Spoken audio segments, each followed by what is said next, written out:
logo vem. Amém. Hoje a gente vai estar dando continuidade ao sermão que a gente iniciou na quinta-feira, no mesmo tema. Qual é o tema da semana? Reset. Amém. E na quinta a gente abordou sobre o motivo do reset, né? Que é quando tudo para, quando a gente encontra um momento de parada. E hoje a gente vai, através de duas histórias, a gente vai entender o porquê a gente precisa de um reset. Mas antes vamos formar nossa frente para falar com ele. Deus amado Pai, muito obrigado, Deus, por nos permitir estar aqui na sua casa, por nos permitir estar aqui falando e escutando a sua palavra. Amém. Nessa hora que o Senhor venha falar aos nossos corações, que a mensagem que se repita aqui, ela saia da sua boca, meu amigo. Assim Obrigado seja. por tudo, em nome de Jesus, amém. Amém. Falar com as crianças primeiro. Esse sermão é para vocês também. Não é só para os adultos, não é só para mim, para a Vitória, para a Alex, para o Marcelo, para os adultos também para vocês. E assim, para começar nesse espírito de ser para vocês, pedi para o Sandro para colocar um vídeo para a gente poder iniciar com esse sermão sendo para vocês. Não sei se o Vitória vai colocar o vídeo.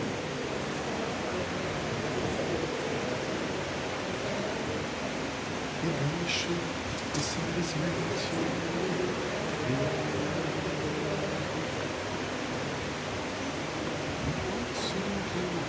Peraí, ele voltou lá. Preste atenção nesse vídeo, porque a base do sermão é através desse vídeo aí. Vocês vão entender o que eu vou falar depois. Tá bom?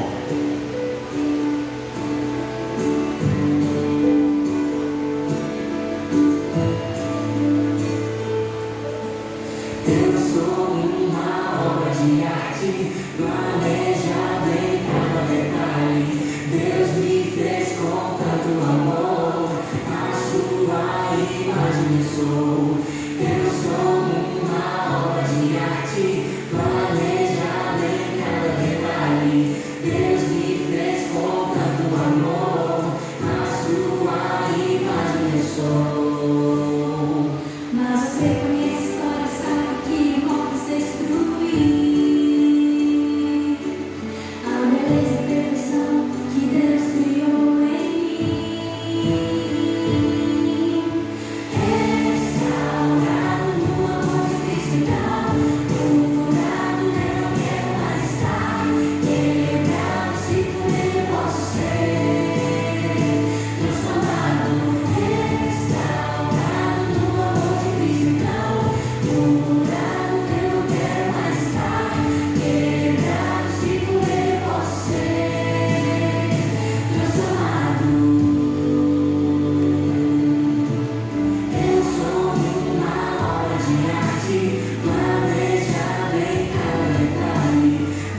O que a música fala? Que a gente fala do amor de Cristo.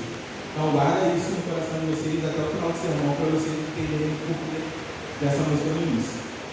Vocês já perceberam que às vezes na vida da gente parece que a gente está andando sem rumo, andando sem direção, e a gente às vezes tenta mudar o caminho da gente, tenta mudar a maneira que a gente está fazendo as coisas, só que parece que tudo continua igual. Parece que por mais que a gente se esforce, por mais que a gente tente corrigir a nossa rota, nunca corrige, é igual o GPS. Às vezes a gente pega o GPS da pane, aí a gente fica andando em círculos. E muitas vezes isso acontece na vida da gente. A gente olha assim e percebe que a gente não está parado.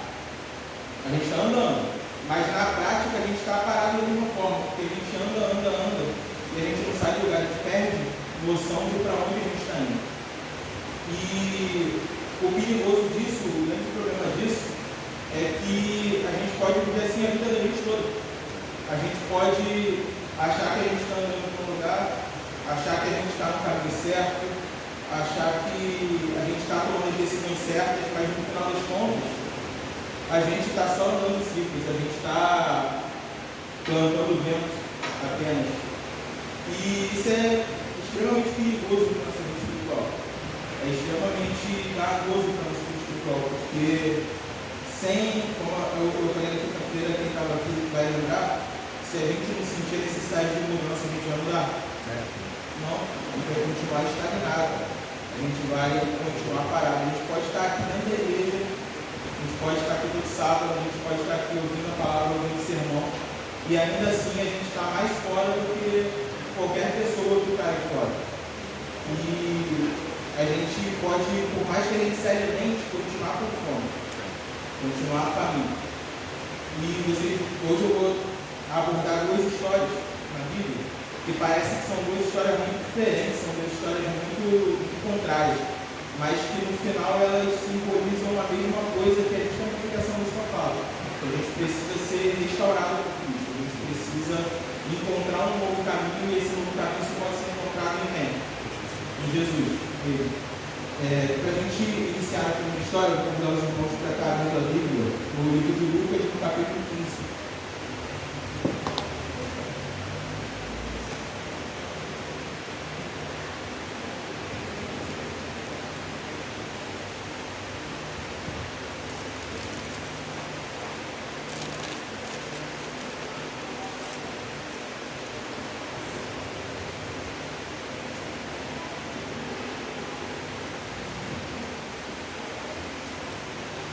No capítulo 15, a partir do versículo 11. É uma história que é muito conhecida por todos nós, é a história do filho pródigo. E Jesus ele começou dizendo o seguinte: certo homem tinha 2 filhos, e o mais moço deles disse ao pai: Pai, me dá a parte dos meus bens que me cabe. E ele repartiu aquilo que tinha. No passado, não muitos dias, o filho mais moço juntou aquilo que era seu, partiu para uma terra distante. E lá fez o quê? Gastou tudo. E se procurou, gastou tudo. Vamos começar nesse pedacinho aqui. O que o texto fala para a gente? O homem tinha 2 filhos. Sim. E aí um dos filhos ele estava o quê? O texto indica que ele estava o quê? Estava insatisfeito. Sim. Ele estava insatisfeito com a vida que ele levava, ele estava insatisfeito com talvez ali, a presença da família, com o controle que a família exercia nele. Ele estava insatisfeito com a maneira que as coisas eram feitas. E qual foi a decisão dele? Sair. Ele foi sair. A decisão dele não foi de tentar conversar, de tentar expressar a insatisfação dele, de tentar mostrar que daquela maneira para ele não estava funcionando, até talvez para ele entender que o pensamento dele estava errado. A intenção dele foi fugir. A necessidade dele foi fugir. Aí eu levanto um questionamento para a gente. Será que o filho pródigo ele era uma pessoa má? Não. Será que ele era uma pessoa ruim? Ou talvez ele fosse só realmente uma pessoa que achava que aquele ali não era mais o lugar dela, que tinha perdido o sentido aquele lugar ser o lugar dela. E a Bíblia fala que ele saiu e aí ele foi viver a vida da maneira que ele queria. Ele foi viver a vida da maneira que ele achava que a vida tinha que ser vivida. A minha mãe, quando eu era menor, quando eu ia brigar comigo, quando eu queria fazer alguma coisa que ela achava que era errada, ela falava para mim que a vida ensinava. Verdade. E a melhor escola que existe é o mundo, porque em casa a gente aprende com carinho. Verdade. O mundo não tem carinho, a vida não tem carinho. A partir do momento que a gente bota o pé para fora, ninguém tem pena, ninguém tem compaixão. Enquanto as coisas estão, você está servindo a um propósito, as coisas se encaixam. Mas a partir do momento que você não contribui mais com aquele propósito, normalmente acontece com você. É descartado. Exatamente, ser descartado, ser jogado fora. E talvez aquele filho não tinha noção disso. Ele saiu e quando ele tinha dinheiro, ele tinha o quê? Amigos, ele tinha conforto, ele tinha festa. Só que dinheiro é uma coisa que acaba. Todo mundo aqui que trabalha recebe no quinto dia útil, quando é o sexto dia útil, tem dinheiro. Não tem, o dinheiro acaba. A gente usa o dinheiro para as necessidades da gente, paga a conta, tem sempre um imprevisto, a gente se planeja para talvez comprar alguma coisa e quebra dentro de casa. O dinheiro acaba, o dinheiro vai embora. E o dinheiro daquele filho acabou. E quando o dinheiro acabou, o que aconteceu? Acabou isso, amigos. A vida ensinou a ele. A Bíblia fala mais à frente, a partir do versículo 14 ali, que ele consumiu tudo e ainda assim, para piorar a situação, o que ele veio naquele país? Fome. Uma grande fome. Para piorar mais a situação, ele já estava sem dinheiro, estava vivendo talvez fazendo um bico aqui, quando aparecia alguma coisa, fazia um bico ali, e aí veio no país uma grande fome, então agora nem bico tinha mais para fazer, porque a pessoa que estava para ele bico não tinha mais para pagar. E aí ele passou a ter o quê? Ele passou a ficar com fome, ele passou a passar necessidade. E aí ele começou a ver uma forma de ele não morrer de fome, e ele acabou parando mais. Cuidando de porco. Uma criação de porco, criando porco. E para se alimentar, ele comia da comida do porco. Teve algum outro dia, ele estava falando que assim, ele dividia a comida dele com os porcos. Na verdade, era o contrário. Ele que comia da comida dos porcos. A comida não era dele, a comida dos porcos. Ele ia lá e roubava da comida dos porcos para comer. E aí, eu pergunto uma coisa para vocês. Esse filho, ele saiu. O pai que mandou a fome para ele, o pai que deixou ele com fome, não foi. Quem deixou ele com fome foi, como eu disse, foi a vida. Foi a escola da vida. Foi Sim. a resposta da vida àquilo que ele fez. Isso não se aplica só nessa situação. Isso se aplica a tudo na nossa vida. Muitas vezes a gente precipita uma decisão, talvez com um relacionamento que os nossos pais, que os nossos pastores, que os nossos ações de repente orientam a gente, que talvez não seja um relacionamento correto, e a gente bate o pé e fala assim, não, eu vou fazer isso porque eu acho que é o que eu quero fazer, é o que eu preciso fazer. E lá na frente aquele relacionamento se torna um relacionamento abusivo e você começa a sofrer por causa daquilo. Foi o seu pastor que orou para você sofrer? Foi seu ancião? Não foi? Foi seu pai? Não foi? Foi a consequência da tua escolha. Foi a consequência do teu ato. Talvez você querer sair de um emprego que você tem estado para você se aventurar em um momento que não é o momento correto para fazer aquilo. E lá na frente você sofre uma consequência de aquele emprego representar talvez em um momento que você tenha que escolher emprego no sábado. Você sair do emprego que você tem a segurança do teu sábado e você ir de repente para um outro que vai te trazer essa segurança que você tem que escolher. Você tem que escolher a tua vida espiritual e a tua segurança nesse mundo. Isso foi consequência do quê? Escolha. Da tua escolha. As escolhas sempre vão responder, gente.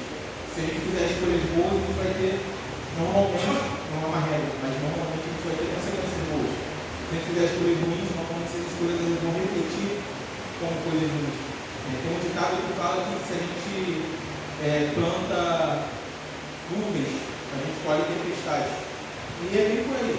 Normalmente a gente colhe aquilo que a gente planta. E isso acontece não é por vingança de Deus, não é porque Deus quer que a gente sofra. Isso acontece porque, novamente, a vida é pedagógica. É mesmo. Pedagógica. A vida ela ensina da maneira E aí, dentro disso parece que é tudo ruim, que é tudo horrível. Mas, voltando lá na musiquinha das crianças, qual tem que ser o nosso objetivo? Ser restaurado em quem? Em Cristo. Nosso objetivo tem que ser restaurado. E muitas vezes, para ser restaurado, a gente precisa passar o que Jesus falou aqui no versículo 17. E então, caindo em si, disse: quantos trabalhadores do meu pai têm pão com fartura, e eu aqui morro de fome? Esse versículo 17 ele traz uma frase que é uma das frases mais poderosas da Bíblia com relação ao nosso processo de reset, ao nosso processo de restauração. Jesus fala que ele caiu em si. Nesse momento aqui, ele estava no fundo do poço. Ele tinha batido, acho que ele bateu no fundo do poço, pegou uma pá e continuou cavando mais um pouco para até bater lá na pedra mesmo e não ver para onde ir. Verdade. E também como o cara fala que às vezes no fundo do poço tem um espelho. E a gente no fundo do poço consegue enxergar quem realmente não enxerga. E aquele filho, quando está pelo fundo do poço, ele bateu no espelho e ele viu, ele ficou feliz com o que ele viu? Não. Ele enxergou que aquilo que ele buscou, que aquilo que ele procurou, que aquilo que ele achava que era certo, na verdade transformou ele numa pessoa que ele nem mais reconhecia. Não digo só fisicamente, não digo só aparência, mas espiritualmente. Ele não se reconhecia mais como filho que saiu. Ele era uma pessoa completamente diferente. E aquilo mostrou para ele que aquele não era quem ele queria ser. E muitas vezes é o que a gente precisa, infelizmente. Muitas vezes Deus permite que a gente se aventure por caminhos, que a gente se aventure por situações, para a gente entender que aquilo que a gente acha que nós devemos ser não é o que a gente deve ser. Que o caminho que a gente vai percorrer vai levar a dor, vai levar a mágoa, vai levar a tristeza, só que lá no final talvez ele vai levar a isso, vai levar a um conhecimento de que a gente não tem que estar ali, de que o nosso caminho não é aquilo. E aí o filho nesse momento tomou uma decisão, que foi qual a decisão que ele tomou? Voltar para casa. Lá no verso 15. Voltar para casa. E quando a gente percebe que a gente precisa voltar para casa, a gente entende que a nossa casa é Deus. Que a gente precisa voltar para Deus. A gente precisa se reconciliar com Deus. E aí está a questão aqui, que é um dos pontos de mudança, mas também é um ponto que a gente tem que prestar muita atenção. Muitas vezes quando a gente volta, e essa volta, ela não é fácil. Ela não é simples. A gente volta cheio de problemas, a gente volta cheio de conceitos que a gente cria. A gente volta cheio de ilusões que a gente coloca na nossa mente. E muitas vezes a gente volta e a gente quer continuar com esses conceitos dentro da nossa volta, dentro da igreja, quando a gente retorna para a casa do Pai. A gente volta, mas a gente quer deixar um pouquinho daquele eu, um pouquinho daquele ser que saiu e voltou, mas aquele ser que estava fora e até continuar dentro da gente. A gente volta para o lugar de antes, a gente volta para a casa do Pai, a gente volta para a igreja, a gente volta para o nosso ambiente, a gente volta para a nossa liturgia, para os nossos cultos, mas a gente não volta de verdade para a vida. Porque a gente ainda carrega um pouquinho daquele eu e a gente tem dificuldade de abandonar esse eu. E isso se resume numa coisa: a nossa volta, se ela não é 100% baseada em Cristo, se ela é um pouquinho baseada na gente, ela não vai ser uma volta completa. Ela não vai ser um caminho completo. E aí, nesse ponto, a gente vai começar a entrar na história do segundo personagem que eu falei, que é justamente Nicodemos. Nicodemos, ele era o completo oposto do filho pródigo. Ele era assim, a antítese do filho pródigo. O filho pródigo, ele estava ali no mesmo lugar que Nicodemos. Ele estava na casa do pai. Só que ele se afastou. Nicodemos, ele se afastou? Não. Nicodemos, ele nunca saiu. Ele nunca foi para longe. Ele nunca se perdeu moralmente. Nicodemos, pelo contrário. Nicodemos, quando a gente pensa assim, voltando àquela época, talvez Nicodemos fosse o homem mais respeitado ali dentro do círculo dos fariseus naquela época. Ele, naquele momento, ele não era o líder dos fariseus, ele não era o líder da igreja, mas ele era, com certeza, referência ali. E Jesus, João, lá no capítulo 3, João, no capítulo 3, ele fala sobre o quê? Sobre a visita de Nicodemos a Jesus. Vou falar um pouquinho para vocês poderem estar abrindo a Bíblia.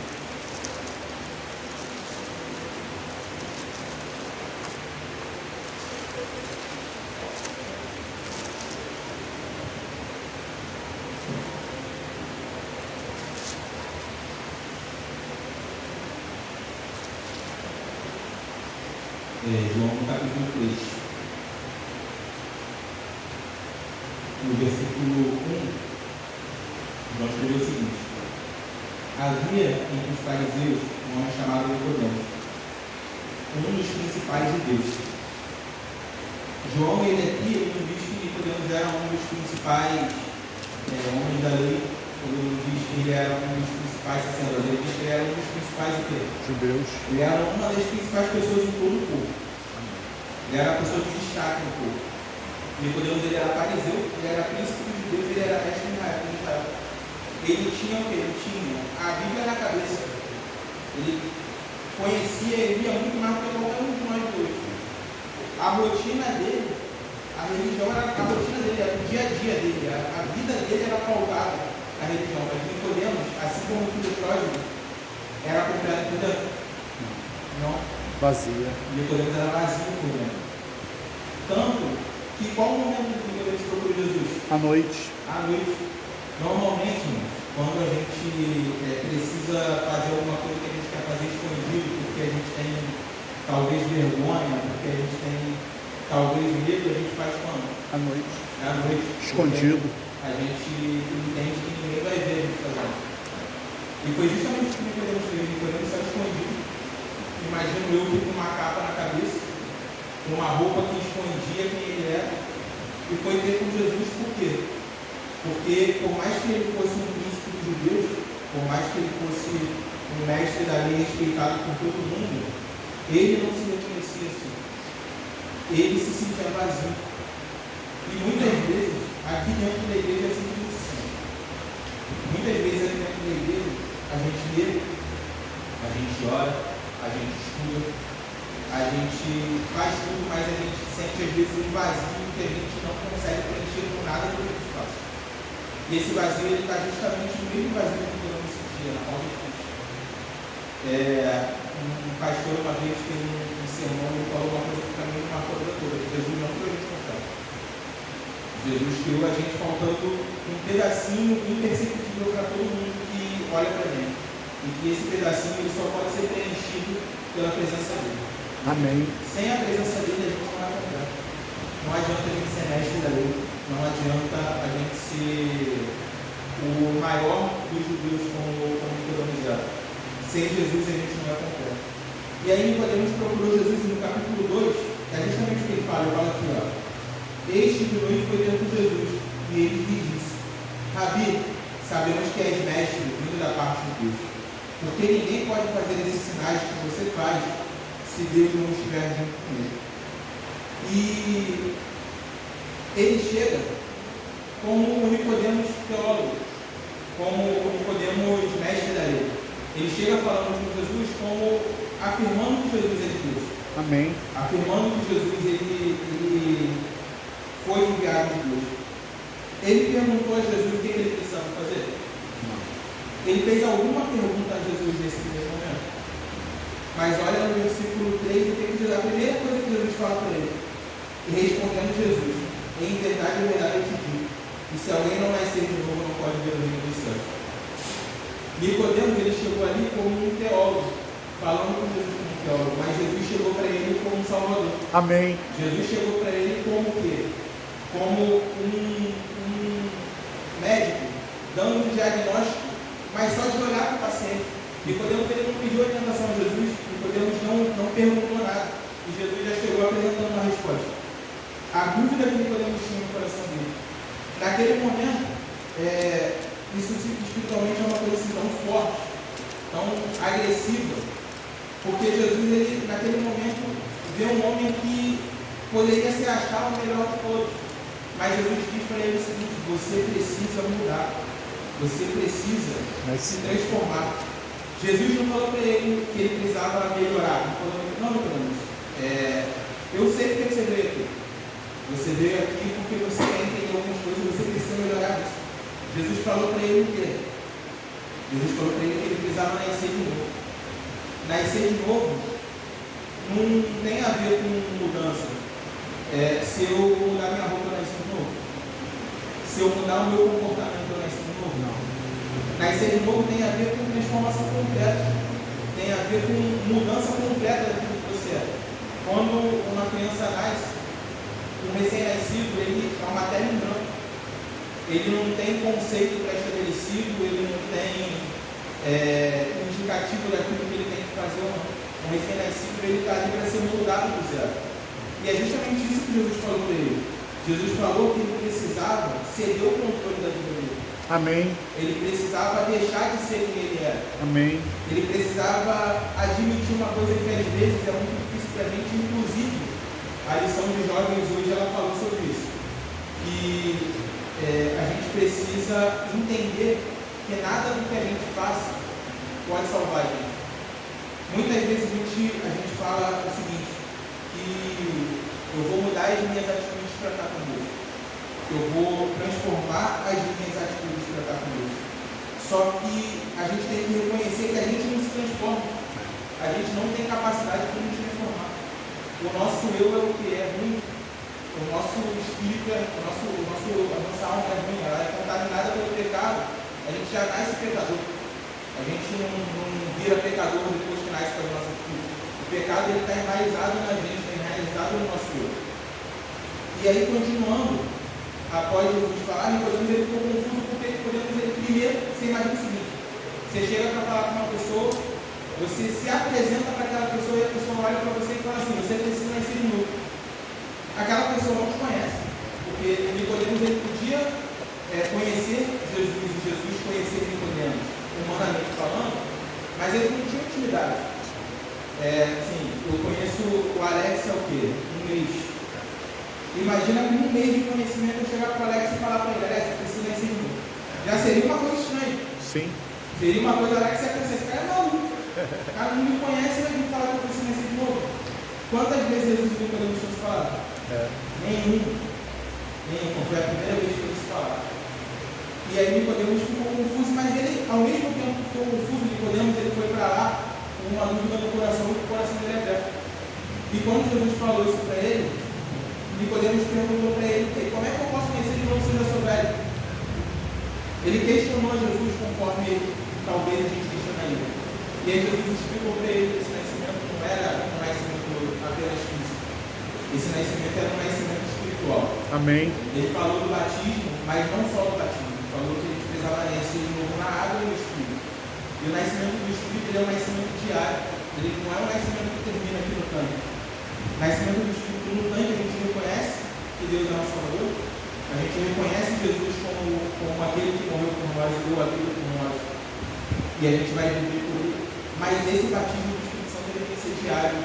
Toda vez que a gente acorda, a gente tem que pedir esse batismo, porque nós somos pecadores e a gente vai ter tendência de se afastar dele. E Jesus falou justamente isso para Nicodemus, que quem não é nascido, o que é nascido da carne é carne, e o que é nascido do Espírito é Espírito.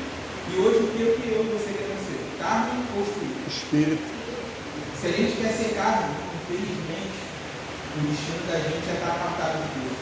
E estar apartado de Deus lá no final resulta em quê? Perdição e morte eterna. E não é porque Deus é tirano, não é porque Deus é ruim, mas porque Deus é misericordioso. Porque viver sem Cristo é viver sem um pedaço, é viver incompleto. Alguns de nós querem viver incompleto eternamente, quer viver deprimido eternamente, quer viver mal eternamente. Não, pelo menos eu não quero. Também não. A única forma da gente querer viver eternamente é a gente querer viver completo.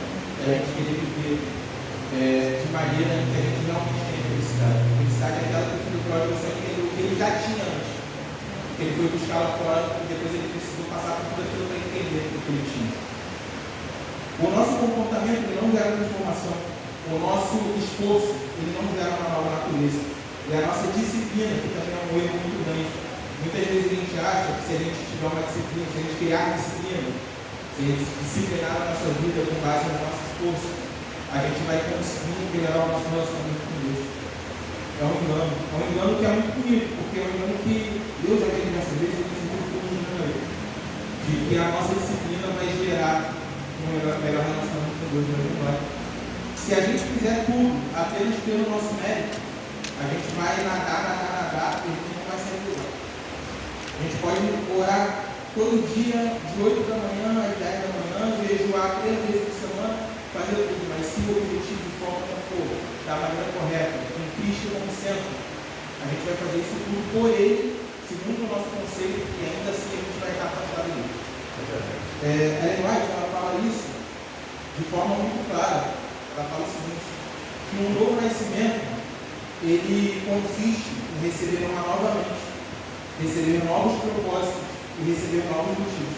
O nosso eu antigo morre, nosso ego, ele deixa de existir. E aí quem passa a viver é quem? É Cristo. E aí, isso daí não é uma maquiagem, não é uma coisa que a gente pode simplesmente trocar de roupa, tomar um banho, lavar o cabelo e está tudo certo. Isso daí é uma cirurgia completa na nossa vida, isso é uma transformação completa daquilo que a gente é. Muitas vezes, a gente, como eu disse, tenta resolver os nossos problemas mudando nosso comportamento com a nossa força de vontade. Só que a gente pode trocar nossos hábitos, a gente pode trocar aquilo que a gente faz, só que o nosso coração continua. O único que tem capacidade, força e poder mudar nosso coração é quem? Cristo. A gente pode trocar de ambiente, a gente pode estar aqui na nossa igreja, a gente pode sair de igreja, a gente pode trocar de igreja. Mas a fonte que a gente está consumindo continua sendo a mesma. Vai ter resultado? Não vai ter resultado. A gente vai continuar com os mesmos problemas que tiraram a gente do lugar que a gente estava antes.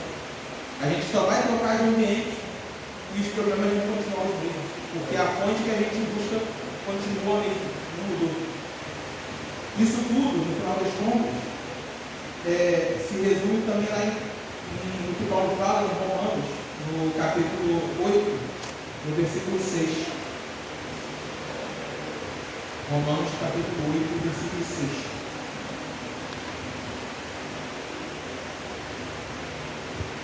Porque o perdão da carne dá para a morte, mas o do Espírito para a vida e para a paz. Tudo que for da carne, do que for do homem, só leva um caminho, que é qual? A morte. A morte. E tudo que é do Espírito, que vem de Deus, ele leva para quê? Para a vida. Para a vida e para a paz. Eu acho que quando Paulo escreve pares aqui nesse versículo junto com a vida, é significativo porque muitas vezes, eu acho, no final das contas, que a gente busca também a paz. A gente às vezes busca ir para uma igreja em que a gente fuja dos problemas, em que a gente se sinta bem, se sinta feliz, se sinta em paz. Só que, no final das contas, isso tem muito mais a ver com a nossa atitude, com o nosso relacionamento com Cristo, do que propriamente com onde a gente está congregando. Problemas, vão ter em qualquer lugar que a gente esteja. Verdade. Guerra, vão ter em qualquer lugar que a gente habite. Primeiro porque o próprio Jesus falou isso. Jesus ele falou que, independente de onde a gente estivesse, ia ter o quê? Conflito, ia ser irmão brigando contra irmão, ia ser carne brigando contra carne. Mas a partir do momento em que a gente estiver em espírito, a gente consegue encontrar o quê? Paz. Vida e paz. Amém.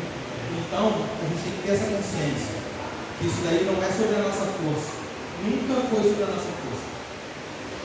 Quando Eva pecou, lá na tentação, quando a serpente chegou para ela, Eva pecou porque ela baseou a resistência dela na força dela. Eva era perfeita? Não. Ela era perfeita. Verdade. Deus que era perfeito, Deus que era perfeito. Primeiro porque eles estavam ligados a Cristo. Eles não estavam faltando esse pedacinho que hoje pecado nós temos. hoje. Eles eram completamente perfeitos. Então, Amém. Eva, ela se sentia plenamente capaz de resistir à tentação do diabo. Assim, eu custo muito acreditar, de verdade, que em momento nenhum ela pensou que a serpente fosse Satanás. Primeiro porque ela já tinha sido avisada, e E segundo, porque você imagina o seguinte: se nós, com a nossa inteligência limitada, lemos a história e a gente entende que uma serpente falando no local onde Deus capítulo 2, que falavam com consciência, e uma serpente fala, ela sabe que aquilo não é de Deus, ela sabe que aquilo não foi uma criação de Deus, mas eu imagino que ela se sentiu forte o suficiente para resistir àquela tentação sozinha. Eu não lembro onde eu li, mas em algum lugar eu li que se naquele momento ela tivesse chamado a Deus, tivesse clamado a Deus, Deus teria enviado todos os anjos do céu naquele momento e ela não teria caído. Só que ela se achou o suficiente. Ela buscou a força nela. E qual foi o fim? A queda. Então, isso nunca foi sobre a força, mas foi sobre a fonte. Foi sobre aonde a gente busca a nossa força. Hoje eu estou buscando a força em mim ou eu estou buscando a força em Deus? Porque se eu estiver buscando a força em mim, eu sinto muito.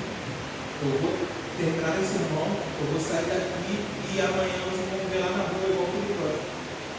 Não sei se de repente numa sarjeta como a gente viu no domingo, as pessoas que estão ali naquela situação.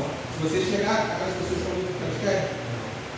Se você falar para aquelas pessoas, elas gostariam de estar ali naquele momento, fedendo, dormindo ao relento, correndo perigo, passando fome. É aquela ali a vida que elas gostariam de levar?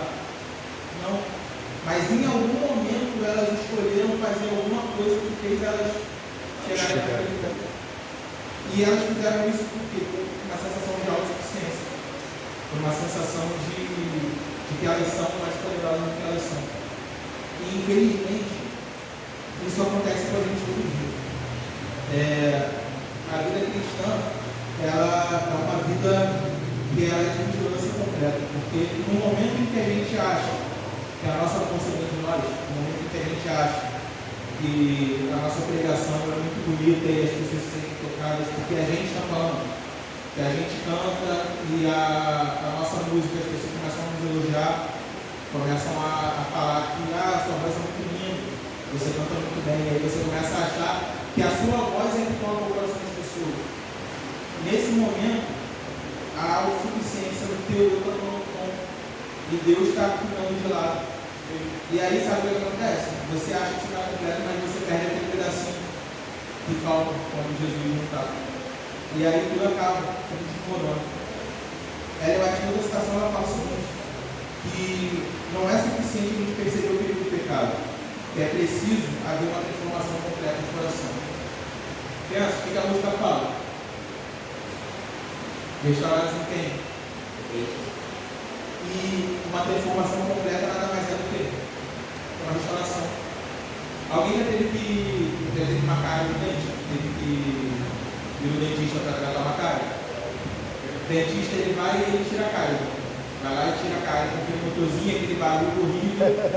E aí como é que o dente fica? Um buraco. Esburacado. E aí o que o dentista faz? Tampa, né? Restaura o dente. E nós somos nada mais do que isso, não, nós somos um grande coisa. Só que nós somos o ente que ele mais ama desse universo. Porque para a gente ser restaurado, ele teve que se fazer em carne na pessoa de Jesus. Teve que sofrer. Teve que passar, o sofrimento dele não foi na cruz, a cruz foi o término do sofrimento. A cruz, a gente evidencia a cruz como o momento em que ele consuma tudo. O ápice. Mas Jesus, ele suou sangue.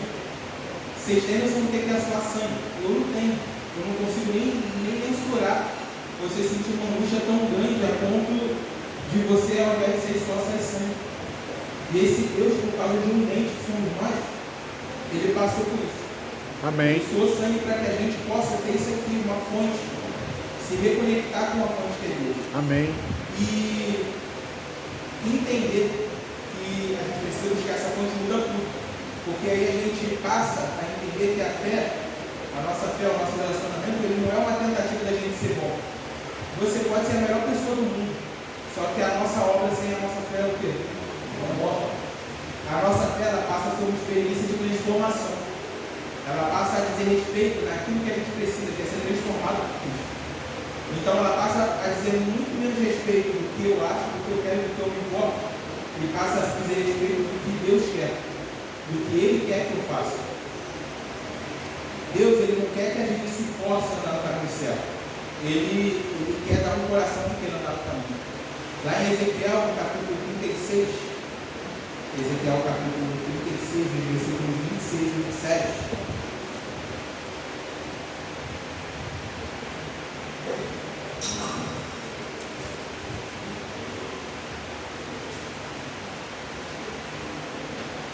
Ezequiel 36, versículos 26 e 27, o profeta escreveu o seguinte: Dar-vos-ei, eu te darei um novo coração, porém dentro de vocês um espírito novo. Tirarei de vocês o coração de pedra e te darei um coração de carne. Porém dentro de vocês o meu espírito, e eu farei com que vocês andem nos meus caminhos, nos meus estatutos, e guardem os meus juízos e os observem. Amém. Jesus, na palavra do profeta, Deus na palavra do profeta, Deus fala para a gente o quê? A ordem é o quê? Eu vou andar e Deus vai me dar um novo coração. Eu vou seguir e aí Ele vai me transformar. Deus ele fala o quê? Eu vou te dar um novo coração. Amém. Eu vou te dar o meu espírito. E com o meu espírito eu vou fazer vocês andarem. Sabe por que ele fala isso? Porque você não tem capacidade. Você não tem capacidade de andar. Você não tem capacidade de fazer. Se Deus não tiver ali, se o coração não for de Deus, o espírito não for de Deus, você não vai fazer, não é porque você não quer. Você pode querer tentar fazer tudo. Mas se não for através de Deus, você não vai fazer porque você faz por Ele. Você acha que hoje você acordou e veio para a igreja porque a sua vontade era essa? O seu eu era esse? Quem trabalha aqui? Quem acorda cedo para trabalhar todo dia? Irmão, eu faço um pouquinho de mim. Eu trabalho segunda a sexta.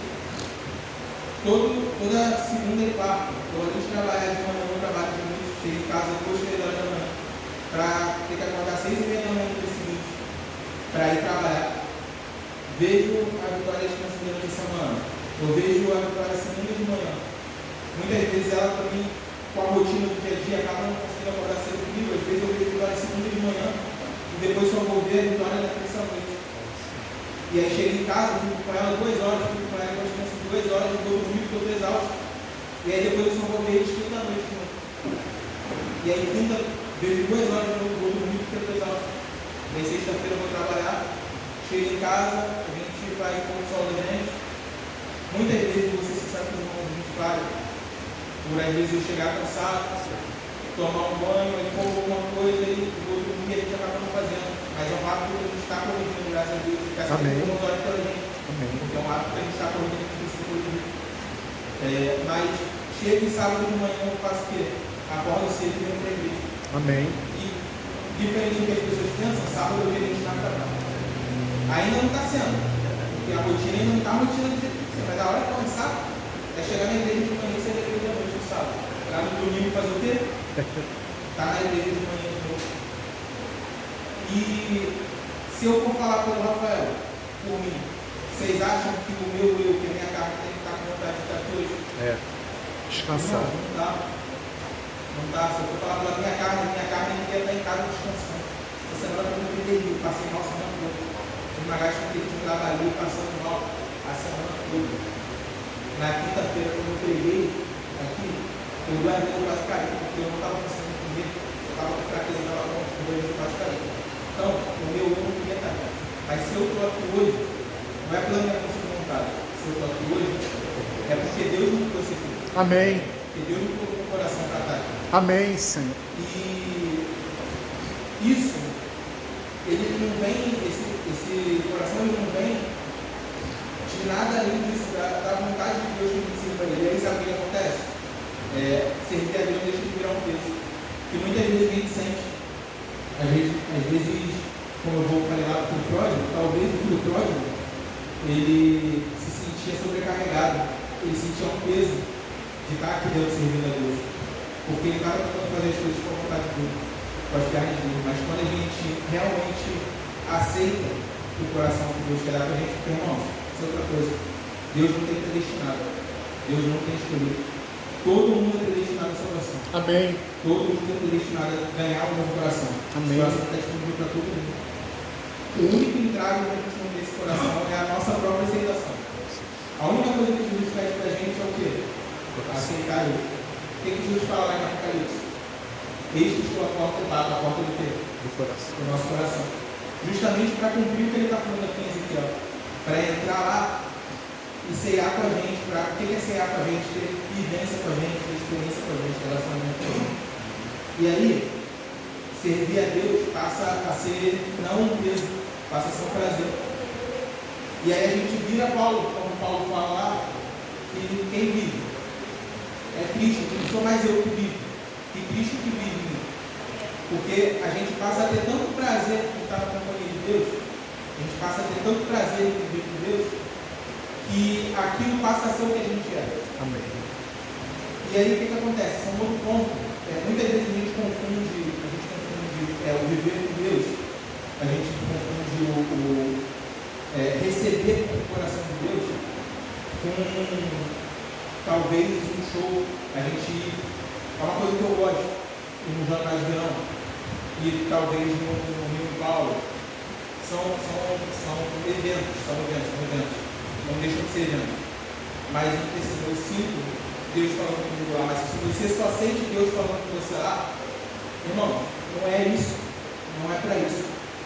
Viver em Deus não é um evento, não é arrepio. Muitas vezes as pessoas escutam uma música muito forte e se sentem um arrepio, como se fosse o Espírito Santo tocando nela. Se você só sente isso nesse momento, fala para você, sinto muito, se arrepio não é o Espírito Santo, porque o Espírito Santo, ele fala com você no dia a dia.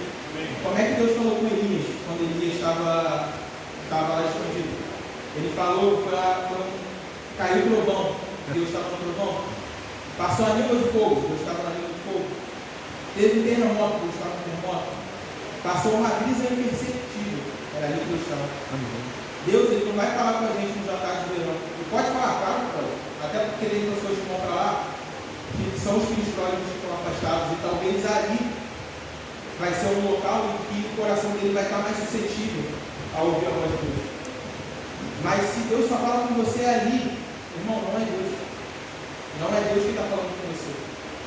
É o inimigo que está tentando te manter na mesma ilusão que eu falei lá, te manter andando em círculos. Porque Deus está no teu dia a dia, Deus está na coisa suave, Deus não está no evento, não está na coisa grande, não está naquilo que todo mundo pode ver. Deus está no teu íntimo.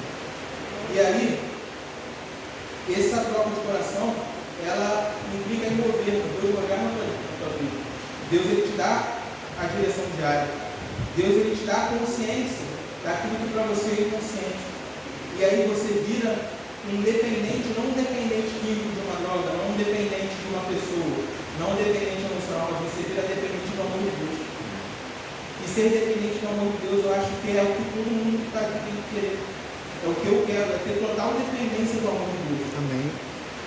Sem o Espírito de Deus, a gente conhecer a palavra de Deus é inútil. Sem depender de Deus, a gente vir à igreja, a gente fazer Caleb, a gente ir no jantar de verão, é poeira, que vai ser soprada e no momento que for soprada, porque irmão, vai ser soprada. Jesus, ele fala, lá, quando ele fala do joio e o trigo, que o joio e o trigo crescem o quê? Juntos.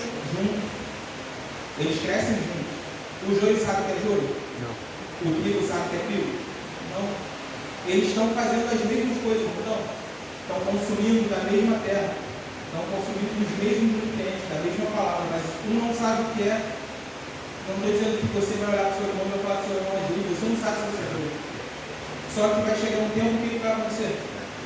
O joio e o trigo vão ser colhidos por quem? Por Cristo, porque ele sabe quem é joio e quem é trigo. Amém. E aí, o que vai acontecer com o joio? Ele vai ser seco e vai ser queimado. Só que a gente pode fazer uma analogia que vai ser sobrado. Quando a gente, não sei se vocês já viram as pessoas quando elas estão descascando arroz. Como é que você descasca arroz? Você vai batendo arroz na peneira, com um vento, e aí o grão fica e a casca é levada pelo vento. E a mesma coisa, sem o Espírito de Deus, é isso que acontece. Irmãos, eu vou ter também. Todo mundo é predestinado para a salvação. Ninguém é joio, ninguém é trigo. E ao mesmo tempo, todo mundo é joio e todo mundo é trigo. O que determina o que você vai ser no final é aceitar ou não aceitar o coração de Deus, é disposto a te dar. Nicodemos, ele tinha conhecimento? Tinha. O filho pródigo tinha conhecimento? Tinha. Ele não estava aqui dentro. Ele não era o filho que estava aqui dentro também. Só que os dois precisavam da mesma coisa, que era o quê? Vai ser de novo. Vai ser de novo. Os dois precisavam de uma nova vida. Eu falei lá no início, parece que são duas histórias muito antagônicas. Uma vai para um caminho, outra vai para o outro. Mas no final das contas, Nicodemos e o filho pródigo eram a mesma pessoa. Porque um estava perdido aqui dentro e resolveu sair, e o outro estava perdido aqui dentro e continuou aqui dentro. Eles não precisavam de uma nova versão dele. Eles não precisavam de um Nicodemos 2.0. Eles não precisavam de um filho pródigo 2.0. Eles precisavam de uma vida nova, de uma transformação completa. Porque se a gente tenta fazer isso sem conhecer o Espírito, a gente vai cair no que hoje a lição falou. A lição hoje ela estava de jovens, não sei se é de adultos que estava falando, mas a de jovens ela hoje estava falando sobre Jesus e Jude. Também são duas coisas que parecem que são completamente diferentes, Jesus e Jude, mas justamente, se você faz isso, você acaba na mesma coisa que o mundo faz. A gente fica num ciclo de reencarnação completa. A gente vai vir aqui na igreja, a gente vai escutar um sermão, a gente vai chorar, a gente vai levantar, a gente vai ir na frente, a gente vai entregar a vida a Deus, e aí no próximo sermão, sabe quem é que está aqui na frente entregando a vida a Deus de novo? Eu. E aí vai vir outro sermão de novo. Quem vai ser o primeiro a levantar a mão na hora que o pastor fala assim, tem alguém aqui hoje que quer entregar a vida? Quem vai ser? Vai ser eu de novo. E isso vai se repetir o tempo todo, porque eu quero entregar a vida a Deus. Porque eu não estou realmente aceitando o Espírito Santo, não estou aceitando esse coração. E eu vou continuar vivendo uma vida cristã pesada, uma vida cristã enfadonha, uma vida cristã cansativa, porque Jesus fala para a gente: vinde a mim todos os que estão cansados e sobrecarregados, e o quê? Eu vos aliviarei. Na quinta-feira eu falei sobre a questão do fardo. O que é um fardo? Fardo é um peso. Se você pega um fardo, um peso, e joga dentro da água, o que acontece? Afunda. Se você pega um isopor e joga, o que acontece? Ele flutua. Jesus, ele não quer que você leve a sua vida espiritual como um fardo, como uma coisa pesada, como uma coisa que te machuca, que é cansativa. Jesus quer que leve como um isopor, que seja como um isopor para você. Que você nem sinta que você está vivendo aquilo, que aquilo seja tão natural para você, que você faça aquilo sem pensar. E é exatamente isso que Jesus falou. E aí, hoje eu queria que vocês saíssem daqui com uma pergunta na cabeça de vocês. Será que talvez o fato de vocês se sentirem fracos, de vocês se sentirem às vezes angustiados, de vocês se sentirem pesados, tem a ver com a sua falta de desejo ou com a sua falta de dependência de Deus? Porque, como eu disse, eu não acho que o filho pródigo era ruim, eu não acho que o filho pródigo não amasse para ele, mas para ele estava tão pesado continuar naquele ciclo, porque ele não entendia, ele não se colocava realmente na mão do Pai, que para ele precisou sair. Então, será que você hoje, no seu coração, talvez a fraqueza que você sente, talvez a dor e a angústia que você sente, é falta de desejo de Deus, como muitas vezes a gente acha, quando nós temos a tendência de olhar para as pessoas, de alguém talvez se afastar da igreja e falar que aquela pessoa não quer buscar Deus. Talvez, será que isso é falta de desejo ou é falta da dependência que nós temos de Deus? Será que falta a gente sentir essa dependência no nosso coração? E assim, de certa forma, isso muda a nossa vida cristã. Isso muda a nossa vida espiritual. Eu vou convidar a Gabi para ela poder estar vindo para poder trazer o no final. E aí eu queria que a gente hoje, no nosso coração, fizesse dois pedidos para as nossas orações. Pedir para Deus, para Ele ajudar a gente a recomeçar como uma nova criatura. E pedir para o Espírito Santo para Ele assumir a nossa vida, para Ele governar a nossa vida. Para a gente realmente passar a viver, como Paulo fala, que Cristo viva na gente, não mais a gente vive. Agora vai trazer uma boa que a gente possa refletir na vida de vocês.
Amém. Tu és meu Deus e meu amigo. Aleluia, Senhor. Eu quero, Pai, falar contigo.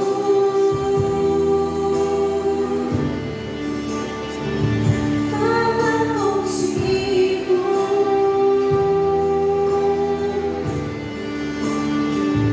A sós contigo.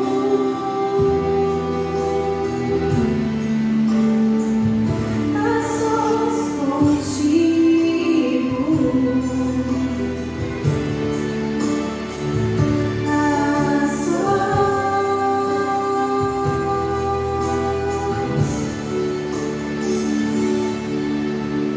Amém, Senhor. Tu és o meu viver.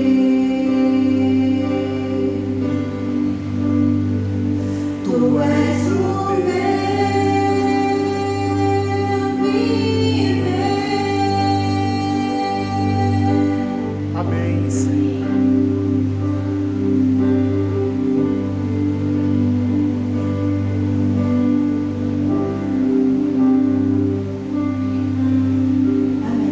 Amém. Amém. Amanhã a gente vai ter o nosso último dia do nosso Caleb. Vai ser o encerramento desses 15 dias aí que foram de muitas batalhas, muitas grandes sentimentos. E eu convido todo mundo para ter esse horas da manhã para a gente poder encerrar essa semana do Caleb, mas finalizar esse reset, que foi o que a gente começou quando a gente começou esse Caleb. E aí esse reset passar a ser realmente aquilo que a gente vai começar a caminhar daqui para frente.